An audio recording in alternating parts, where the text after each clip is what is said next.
Hello বন্ধুরা, আপনারা কি কখনো টমেটো দিয়ে আর মূলা দিয়ে ভর্তা বানিয়ে খেয়ে দেখেছেন? যদি না খেয়ে থাকেন তাহলে অবশ্যই আমার ভিডিওটা দেখবেন। দেখে যদি ভালো লাগে তো অবশ্যই আপনারা বাসায় বানিয়ে খেতে পারেন। খুবই কিন্তু মজা। প্রথমে আমি মূলাগুলোকে খুব কুচি কুচি করে কেটে নিয়েছিলাম। এখন টমেটো, ধনেপাতা সবগুলো কুচি কুচি করে কেটে নেব।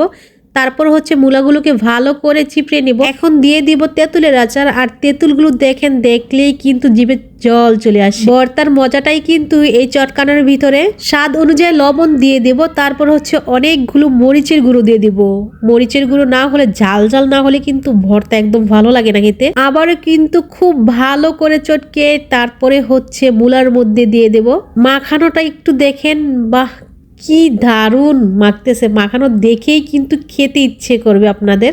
যদি আপনাদের খেতে ইচ্ছে করে তাহলে অবশ্যই এইভাবে বাসায় বানিয়ে খাবেন। টমেটো দিয়ে মূলার ভর্তা খেতে কিন্তু ভীষণ মজা। আর আমাদের ভর্তাটা কেমন হয়েছে অবশ্যই কমেন্ট বক্সে জানিয়ে যাবেন।